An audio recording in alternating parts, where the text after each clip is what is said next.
We love our coffee. We spend so much time and energy and effort creating a menu that we're proud of, sourcing coffees that we're proud of, developing those and brewing those in a certain way so that when guests taste them, it just takes them to a different place. But it's not the trickiest part of running a business. And what we're hoping to bring is that coffee, but also that deeper understanding of how can we take the lessons that we've learned from starting a business and share that with other people to give them the best chance of success.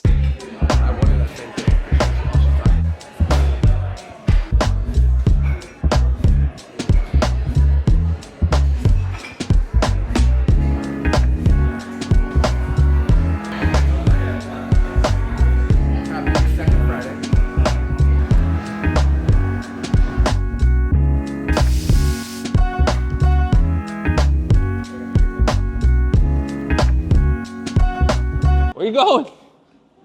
He's taking the sample roaster for a ride. This is our humble sample roaster. Had this thing since day one. Real talk, it's not the one you want, but it does the job. This time I'm doing a salt wash with it. I read online that it's easier and faster. So this is salt water?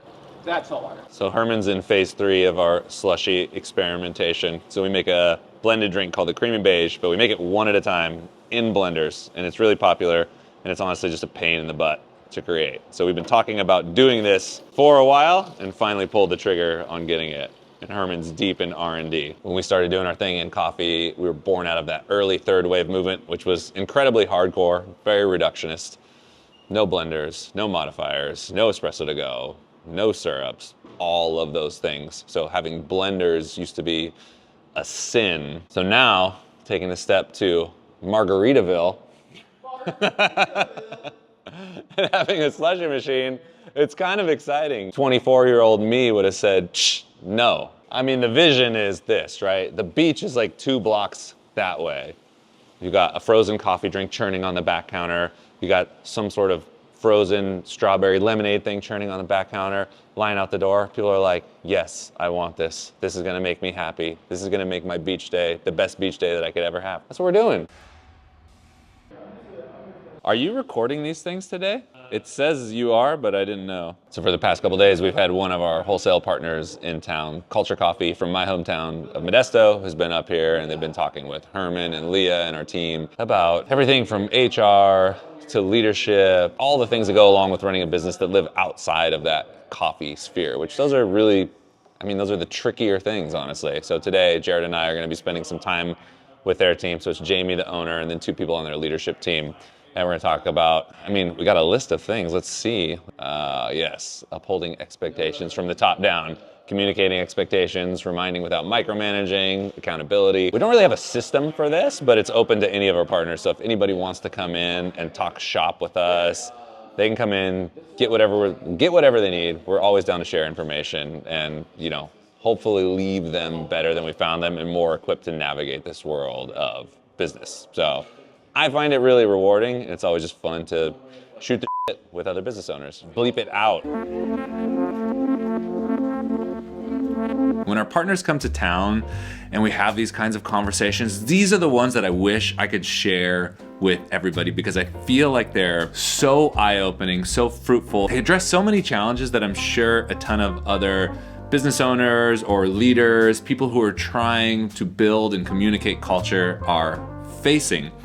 But they're also very personal, and once you introduce cameras or recording devices, once you have that feeling that someone's watching or maybe someone outside of the room is listening, the conversation changes and it's less open. I mentioned this before, but coffee is really the easy part of the whole equation. We love our coffee. We spend so much time and energy and effort creating a menu that we're proud of, sourcing coffees that we're proud of, developing those and brewing those in a certain way so that when guests taste them, it just takes them to a different place.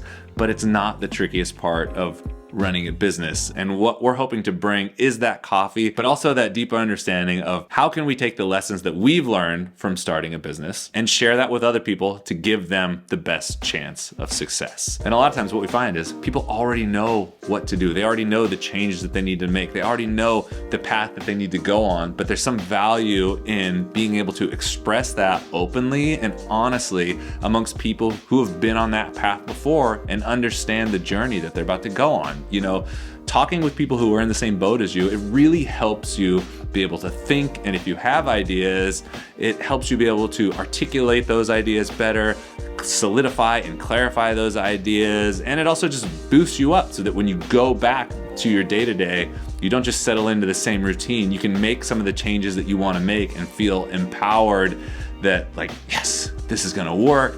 I got a team that's got my back. Let's go, let's do this. I want to express huge gratitude towards Culture. They're an amazing partner, and huge gratitude towards the team. Mark, Herman, Leah, Mike was talking to him about financials. Eddie went over some espresso training stuff with them. It's really incredible when you've got a team of people focused on a particular mission and you're able to count on all of them to create something that's better than what you could do by yourself. I'm very, very fortunate to be around the people that I'm around. Huge shout out to all of them. It's just, what is going on here?